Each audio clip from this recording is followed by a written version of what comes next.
Earl shell Phantom hive के Buttler Sebastian मिकाइलिस ने उसे इन्फॉर्म किया कि शेल की कन्फेक्शनरी टॉय कंपनी फंटम का हेड डेमियन आ रहा है। सेबास्टियन ने घर के स्टाफ बॉलरॉय, फिनियन और मेरिन यानी कुक, गार्डनर और मेड को उनके अराइवल की तैयारी करने का ऑर्डर दिया। डेमियन शेल के साथ एक बोर्ड गेम खेलता है जिसमें उसका कैरेक्टर एक पैर खो देता है और जलकर राख हो जाता है। डेमियन वास्तव में शेल से धोखाधड़ी करके और ज्यादा पैसे हासिल करने आता है। बोर्ड गेम में सिनारियो के जैसे डेमियन का पैर टूट जाता है और सेबास्टियन उसे पकाने के लिए ओवन में बंद कर देता है। बाद में डेमियन मैंशन से लंगड़ाता हुआ चला जाता है जबकि शेल हंसता है। शेल की चाची मैडम रैड और लाउ से मिलने के बाद शेल को एक इटालियन माफिया के ड्रग डीलर अज़ूरो वनेल द्वारा फिरौती के लिए किडनैप कर लिया जाता है। सेबास्टियन आसानी से उसके कई लोगों को हरा देता है। उसे कई बार गोली मारी जाती है लेकिन वह नहीं मरता क्योंकि वह एक डीमन है। शेल अपनी आंख की पट्टी उतारता है जिससे उसकी आंख में पेंटाग्राम दिखाई देता है जो सेबेस्टियन के साथ किए गए समझौते का सिंबल है और उसे मदद के लिए बुलाता है जिससे सेबेस्टियन उसे बचा पाता है। मैडम रेड द्वारा ग्रेल सुटक्लिफ को सेबेस्टियन के अंडर ट्रेनिंग लेने के लिए कहा जाता है। तानाका द्वारा यह रिवील किया जाता है कि असली फैंटम हाइव एस्टेट 3 साल पहले जल गया था और उसे रिबिल्ड किया गया था। शेल के माता पिता आग में मर गए। शेल की मंगेतर एलिजाबेथ मिडफोर्ड उससे मिलने आती है। एलिजाबेथ दुखी होकर शेल की फैमिली रिंग तोड़ देती है जब वह देखती है कि उसने जो रिंग उसे दी थी उसे उसने नहीं पहनी है। गुस्से में लेकिन सेबास्टियन द्वारा रोके जाने पर शेल शांत हो जाता है और रिंग फेंक देता है, यह कहते हुए कि वह इसके साथ या इसके बिना फैमिली का हेड है।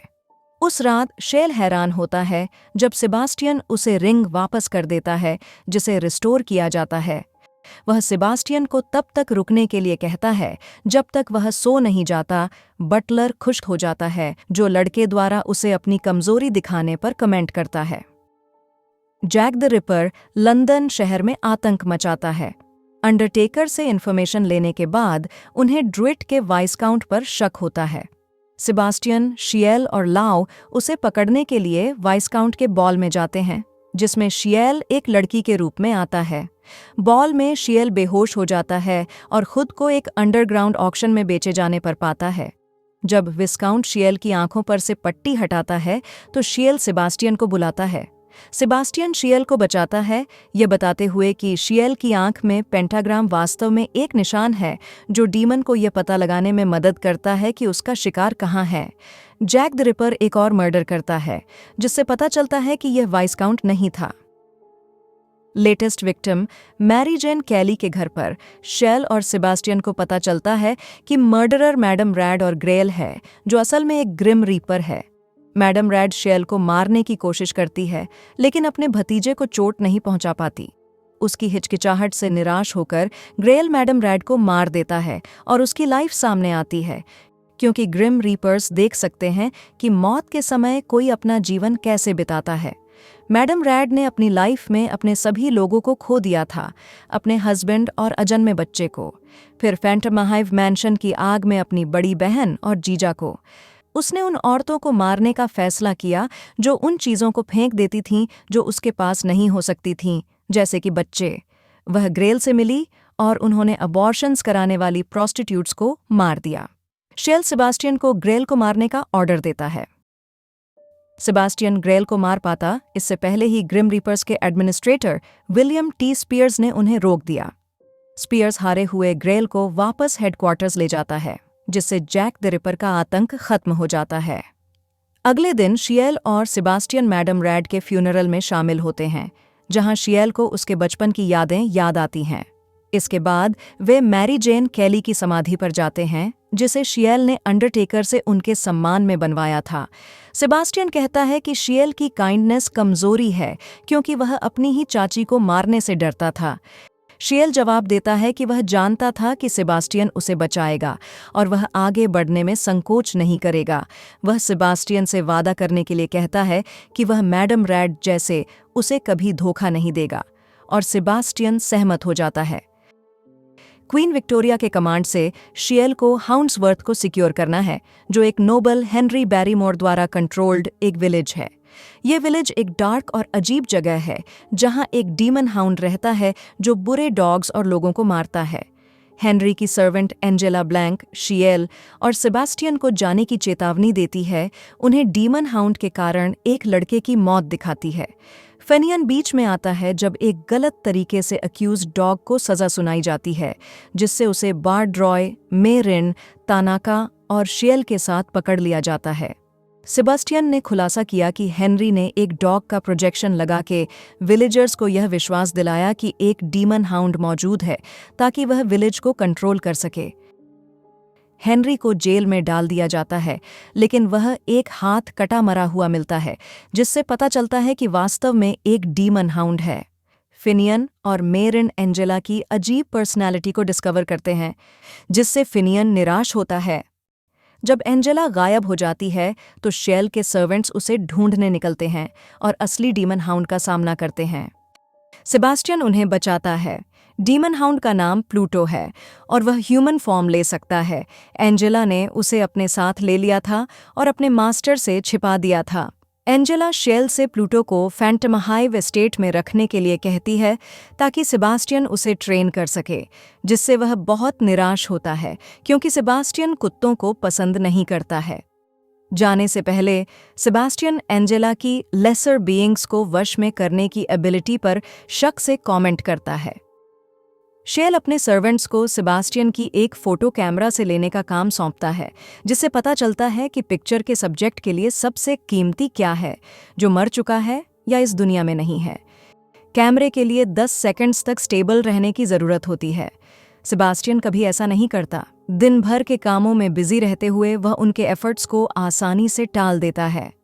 हताश होकर शेल अपनी जान जोखिम में डालकर उसकी तस्वीर खींचता है और सेबास्टियन मजाक में कहता है कि शेल उससे फोटो के लिए पूछ सकता था। अंत में जब सेबास्टियन शेल को सोता हुआ पाता है तो वह शेल खुद और उनके पीछे प्लूटो की फोटो लेता है, जिससे एक ऐसी फोटो बनती है जो सर्वेंट्स को कंफ्यूज कर देती है। सेबास्टियन कहता है कि यह जानना सम्मान की बात है कि शेल को सबसे ज्यादा जो प्रिय है वह सेबास्टियन खुद है। शेल और सेबास्टियन जमी हुई थेम्स रिवर पर हो रहे एक फेस्टिवल में जाते हैं। वे प्राइज के लिए एक आइस स्कल्पटिंग कॉन्टेस्ट में पार्ट लेते हैं। ब्लू डायमंड के स्लाइस वाली एक रिंग, जिसे होप पीस कहा जाता है, जो स्कॉटलैंड यार्ड द्वारा युवा लड़कियों की किडनैपिंग्स की इन्वेस्टिगेशन में इम्पॉर्टेंट एविडेंस है। सेबास्टियन नोआज आर्क का एक आइस मॉडल बनाता है, लेकिन होप पीस एक बॉम्बिंग इंसिडेंट के बाद रिवर में खो जाता है। इस बीच एलिजाबेथ को एक टॉय शिप में होप पीस मिलता है, जिसे वह शेल के बर्थडे के लिए खरीदती है। ये शेल का बर्थडे है, हालांकि वह दुखी है क्योंकि उसके माता पिता की मौत उसके 10वें बर्थडे पर हुई थी। एलिजाबेथ तब परेशान हो जाती है जब उसे शेल के लिए कोई अच्छा बर्थडे गिफ्ट नहीं मिलता और उसका सामना एक अजीब डॉल मेकर से होता है।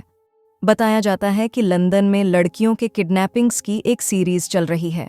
एलिजाबेथ को ढूंढने के अपने रास्ते पर शेल की मुलाकात ग्रेल से होती है। उसे पता चलता है कि किडनैपिंग्स के पीछे ड्रोसेल काइन्स नामक एक पपेटियर है। क्लूज दोनों को एक टावर तक ले जाते हैं जहां ग्रेल पर डॉल्स की एक आर्मी द्वारा हमला किया जाता है। शेल को टावर के टॉप पर सेबास्टियन मिलता है। शेल एलिजाबेथ को टावर में पाता है। ड्रोसेल उसे कठपुतली की तरह कंट्रोल कर रहा है और उसे शेल पर हमला करने के लिए मजबूर करता है। सेबास्टियन और ग्रेल एलिजाबेथ को फ्री करते हैं और ड्रोसेल को हराते हैं। ये पता लगाते हैं कि वह भी एक डॉल है जिसे मैनिपुलेट किया जा रहा है। टावर का मास्टर कहता है कि शेल जैसे अनक्लीन इंसान को मरना चाहिए। तीनों को पता चलता है कि मास्टर एक डॉल के जरिए बोल रहा है। एक्चुअल मास्टर टावर में मौजूद नहीं है, कहीं और छिपा हुआ है। एलिजाबेथ और फैंटमहाइव एस्टेट के बाकी लोग शेल के 13वें बर्थडे को सेलिब्रेट करते हैं, उसे खुश देखना चाहते हैं। टावर की मास्टर एंजेला होती है। लंदन में शेल और सेबास्टियन प्रिंस सोमा और उसके सर्वेंट अग्नि से मिलते हैं। प्रिंस सोमा द्वारा शेल को ठग से बचाने के बाद वह बिना इच्छा से दोनों को अपने फैंटमहाइव एस्टेट में रहने देता है। सेबास्टियन और अग्नि तलवारबाजी का एक ड्यूल करते हैं। जब यह ड्रॉ पर समाप्त होता है तो शेल हैरान रह जाता है कि अग्नि एक इंसान, एक डीमन से बराबरी करने में सक्षम था और सोचता है कि वह कौन है। सेबास्टियन तब हैरान रह जाता है जब अग्नि आम तौर पर नालायक सर्वेंट्स को रात का खाना तैयार करने में मदद करने के लिए मना लेता है। प्रिंस सोमा बताता है कि वह अपनी नर्समेड मीना को ढूंढ रहा है, जिसे एक अमीर इंग्लिशमैन ने भारत से अगवा कर लिया था। प्रिंस सोमा के सो जाने के बाद सेबास्टियन अग्नि को चुपके से बाहर निकलते हुए देखता है और कहता है कि उसे पता था कि अग्नि कुछ करने जा रहा है। हैरोल्ड वेस्ट, एक अमीर बिजनेसमैन, अग्नि के बिट्रेयल और मीना की शादी के लिए जिम्मेदार है, जिसने अग्नि को जुर्म करने के लिए मजबूर किया। सेबास्टियन प्रिंस सोमा से कहता है कि वह इस सच्चाई का सामना करे कि अग्नि उसे किसी दिन छोड़ देगा। शेल अपने माता पिता की मौत का एग्जाम्पल देते हुए कभी हार न मानने को कहता है। वेस्ट का गोल अग्नि के टैलेंट का यूज करके करी फेस्टिवल कंपटीशन जीतकर अपने करी रेस्टोरेंट के लिए रॉयल वारंट हासिल करना है। शेल अपनी कंपनी फंटम के साथ भी compete करने का फैसला करता है। एग्जीबिशन में प्रिंस सोमा मीना को देखता है, जो कहती है कि वह जानबूझकर भारत से भाग गई थी और भारत के कास्ट सिस्टम से खुद को फ्री करने के लिए वेस्ट से शादी की थी। क्वीन विक्टोरिया अपने बटलर ऐश लैंडर्स के साथ ग्रैंड एंट्रेंस करती हैं। सेबास्टियन अपनी करी चॉकलेट से बनाता है, अग्नि ब्लू लॉबस्टर का इस्तेमाल करता है और एक फ्रेंच शेफ एक मिस्टीरियस मसाले का इस्तेमाल करता है जो उसे एंजेला ने दिया था। सेबास्टियन अपने करी बंस के साथ जीत जाता है और फंटम को रॉयल वारंट मिल जाता है। हालांकि मिस्टीरियस मसाले वाली करी खाने वाले लोग बेकाबू हो जाते हैं और दूसरों पर हमला करते हैं। सेबेस्टियन और अग्नि उनसे लड़ते हैं और सेबास्टियन के करी बंस का स्वाद चखने के बाद वे ठीक हो जाते हैं, क्योंकि उसने उनमें काइंडनेस डाली थी। कंपटीशन खत्म होने के बाद प्रिंस सोमा और अग्नि शेल और सेबेस्टियन को अलविदा कहते हैं और भारत लौट आते हैं। शेल को बताया जाता है कि उसके एस्टेट के अंडर एक बंद लडलो कासल भूतों से भरा हुआ है और वर्कर्स इसे होटल में बदलने के लिए आगे बढ़ने से बहुत डरे हुए हैं। कासल में उनका सामना 2 प्रिंसेस के भूतों से होता है, जिन्हें 4 सेंचुरीज पहले मार दिया गया था, एडवर्ड वी और उसका छोटा भाई रिचर्ड, ड्यूक ऑफ यॉर्क। शेल कासल जीतने के लिए एडवर्ड के खिलाफ चेस खेलता है, लेकिन एडवर्ड जीत जाता है और सेबास्टियन को अपना प्राइज मान लेता है। एडवर्ड के पास चेस बोर्ड पर अपनी फैमिली के स्कल्स हैं। उनका मानना है कि अगर चेस बोर्ड पूरा हो जाए तो भाई आगे बढ़ सकते हैं।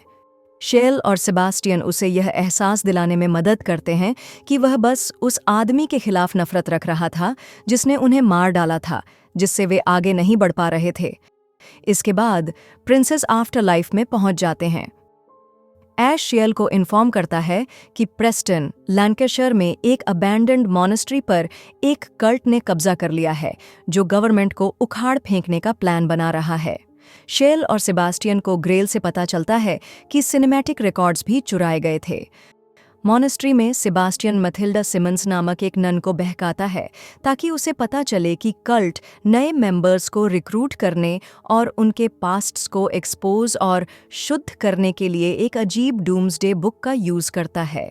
तीनों एक शुद्धिकरण सेरेमोनी देखते हैं और शेल कल्ट के सिंबल को अपने शरीर पर लगे के रूप में पहचानता है। उसे याद आता है कि उसे भी डॉल मास्टर ने अशुद्ध कहा था, जिसने लिजी को किडनैप किया था। एंजेला द्वारा उसे किडनैप कर लिया जाता है, जो खुद को एक एंजल बताती है, और सेबास्टियन और ग्रेल उसका पीछा करते हैं। एंजेला शेल को उसके माता पिता के मर्डर की याद दिलाने के लिए सिनेमैटिक रिकॉर्ड का यूज करती है। सेबास्टियन और ग्रेल ग्रिम रीपर लाइब्रेरी में स्पीयर्स से मिलते हैं, जो उन्हें बताता है कि एक एंजल पास्ट को नहीं बदल सकती, केवल उसका बदला हुआ इंप्रेशन दे सकती है। एंजेला शेल को उसके डार्क पास्ट से शुद्ध करने का प्रयास करती है, लेकिन अपने टॉर्मेंटर्स के प्रति उसकी नफरत उसे उनके मिराज पर काबू पाने में सक्षम बनाती है। अंडरटेकर सेबेस्टियन, ग्रेल और स्पीयर्स को एंजेला के पास भेजता है ताकि वह उसे रोक सके। एंजेला मॉनेस्ट्री को नष्ट कर देती है और गायब हो जाती है, क्योंकि कल्ट के मेंबर्स भाग जाते हैं या डिस्ट्रक्शन में मर जाते हैं। यह मानते हुए कि उसके परिवार को मारने वाला कल्ट खत्म हो गया है, शेल सेबास्टियन से उसकी आत्मा लेने के लिए कहता है। जब सेबास्टियन ऐसा नहीं करता है तो शेल को पता चलता है कि उसके परिवार के विनाश के लिए अभी भी कुछ लोग जिम्मेदार हैं। जॉन स्टैनली, जो क्वीन विक्टोरिया के अंडर काम करता था, की डेड बॉडी रिवर थेम्स में मिलती है। ऐश चाहता है कि शेल स्टैनली की बॉडी से एक सीक्रेट आइटम हासिल करे। शेल इन्फॉर्मेशन के लिए लाओ के पास जाता है। लाओ एक नई ड्रग के बारे में बताता है जिसे लेडी ब्लैंक घुमा रही है। शेल के वेयरहाउसेज में से एक में इलीगल ड्रग की एक बड़ी क्वांटिटी में मिलती है और लाओ और शेल दोनों पर ड्रग ट्रैफिकिंग का आरोप लगाया जाता है। लाओ को पता है कि सीक्रेट आइटम क्या है और शेल को इसके लिए फंसाने के बाद भाग जाता है। शेल और सेबास्टियन को गिरफ्तार कर लिया जाता है और अलग कर दिया जाता है। यह पता चलता है कि लाओ के फंसाने के कारण ऐश ने अरेस्ट के ऑर्डर्स दिए थे और ड्रग्स को बहाने के तौर पर रखा था। सेबास्टियन को टावर ऑफ लंदन में एंजेला द्वारा टॉर्चर किया जाता है। वह ऑफर करती है कि अगर वह शेल को छोड़ देता है तो वह उसे खाने के लिए कई आत्माएं देगी। सेबास्टियन ने यह कहते हुए डील को ठुकरा दिया कि वह केवल शेल की आत्मा चाहता है। Scotland Yard inspector Fred Abberline Stanley के केस में शेल की मदद करता है। शेल सेबास्टियन को बुलाकर उसे फ्री करता है और वे लाओ से उसके इस बिट्रेयल के लिए भिड़ते हैं। लाओ बताता है कि सीक्रेट आइटम एक लेटर था जो यह एक्सपोज करता है कि क्वीन विक्टोरिया एक वर्ल्ड वॉर शुरू करने की कोशिश कर रही है और अभी भी उसे सपोर्ट करने के लिए शेल का मजाक उड़ाता है। जैसे ही लाओ उसे मारने जाता है, एबरलाइन उसे रोक लेता है और शेल के लिए एक घातक ब्लो खाता है और मर जाता है। सेबास्टियन लाओ को मारता है लेकिन शेल परेशान होकर उसे बचाने और एबरलाइन को खुद को सैक्रिफाइस करने देने के लिए थप्पड़ मारता है। शेल एबरलाइन की मौत और क्वीन विक्टोरिया के बारे में रेवलेशन से परेशान रहता है। उसके सर्वेंट्स उसे खुश करने की कोशिश करने का फैसला करते हैं। फैंटम हाइव एस्टेट पर दुश्मनों द्वारा हमला किया जाता है, लेकिन सेबास्टियन इसे शेल से छुपाता है, जो एलिजाबेथ को चेस खेलना सिखा रहा है और सर्वेंट्स से इसे देखने के लिए कहता है। मेरिन, बार्ड्रॉय और फिनियन के बैकग्राउंड से पता चलता है वे सरफेस पर दिखने से कहीं ज्यादा हैं। मेरिन पॉलिटिशियंस को मारने वाली एक स्नाइपर थी, बार्ड्रॉय एक स्किल्ड मिलिट्री सोल्जर था, फिनियन एक कैद ह्यूमन टेस्ट सब्जेक्ट था जिस पर एक्सपेरिमेंट किया गया था और उसे सुपर ह्यूमन स्ट्रेंथ दी गई थी। सेबास्टियन ने उन्हें इन स्ट्रेंथ्स के लिए रिक्रूट किया ताकि वे सर्वेंट्स होने की आड़ में शेल को प्रोटेक्ट कर सकें। सर्वेंट्स अपराधियों को भगा देते हैं और शेल, जो अभी अभी क्या हुआ है से अनजान है, अंत में मुस्कुराता है जब वह उन सभी को भरा हुआ देखता है। शेल और सेबास्टियन क्वीन विक्टोरिया से मिलने के लिए पेरिस में एक्सपोजिशन यूनिवर्सल में जाते हैं। आईफल टावर के टॉप पर शेल का सामना क्वीन विक्टोरिया से होता है, जो बताती है कि ऐश, एक एंजल, ने उसे जवान बना दिया है। वह लंदन को शुद्ध करने के लिए शेल को मारना और उसके परिवार को खत्म करना चाहती है। शेल सेबास्टियन को उन्हें मारने का ऑर्डर देता है, लेकिन उनके ड्यूअल के कारण नीचे के लोगों पर मलबा गिरता है। लोगों को चोट लगने से बचाने के लिए शेल ड्यूअल को रद्द कर देता है, जिससे सेबास्टियन नाराज हो जाता है, जो मानता है कि शेल अपने बदला लेने की कसम से पीछे हट रहा है। अगली सुबह शेल को पता चलता है कि सेबास्टियन ने उसे छोड़ दिया है। वह अपने दम पर लंदन वापस जाने की कोशिश करता है, लेकिन एक बच्चे के रूप में वह खुद को पावरलेस पाता है क्योंकि दूसरे उसे पागल बनाते हैं। पैसे के बिना वह रात को ठंड और भूख से डॉक्स पर बिताता है। ऐश प्लूटो को कंट्रोल कर लेता है और फैंटम हाइव एस्टेट को आग लगा देता है। शेल लंदन जाने वाले स्टीमशिप में छिप जाता है, जहां उसकी मुलाकात अंडरटेकर से होती है, जो शेल को इन्फॉर्म करता है कि वह मर जाएगा। आग लंदन में फैलती है और कई लोगों की जान ले लेती है। शेल अपने सर्वेंट्स को जलती हुई सड़कों पर पाता है, जो प्लूटो को शांत करने की कोशिश कर रहे हैं, जो शहर में आग उगलना जारी रखता है। शेल उन्हें प्लूटो को मारने का ऑर्डर देता है, जिससे वे और सेबास्टियन दोनों हैरान हो जाते हैं, जो देख रहा होता है। शेल कहता है कि प्लूटो अब प्लूटो नहीं रहा, बल्कि एक बीस्ट है, और सेबास्टियन को एहसास होता है कि शेल अभी भी बदला लेने पर फोकस्ड है। ऐश के बारे में पता चलता है कि वह एंजेला का मेल वर्जन है। वे एक ही एंजल हैं। वे सेबास्टियन को उनके साथ शामिल होने के लिए मनाने की कोशिश करते हैं, लेकिन वह शेल के पीछे पड़ जाता है। शेल विंडसर कासल जाता है, जहां वह क्वीन विक्टोरिया को मरा हुआ पाता है। पैलेस के गार्ड्स का मानना है कि उसने ये किया है और उसे गोली मार देते हैं। सेबास्टियन आता है और शेल को बचाता है, यह कहते हुए कि उसके कारण सेबास्टियन एक स्वादिष्ट आत्मा का आनंद लेगा। टावर ब्रिज पर शेल और सेबास्टियन का सामना एंजेला ऐश से होता है, जिसे शेल अब जानता है कि उसके परिवार के ब्रूटल एंड के लिए जिम्मेदार थी। प्लूटो के मर जाने और ग्रेल, अंडरटेकर और स्पीयर्स द्वारा ऐश की स्ट्रेंथ को बढ़ाने वाली आत्माओं की सप्लाई बंद कर दिए जाने के बाद ऐश कमज़ोर हो गई है। ऐश को डिस्ट्रॉय करने के लिए सेबास्टियन अपने असली डिमोनिक फॉर्म में लौट आता है।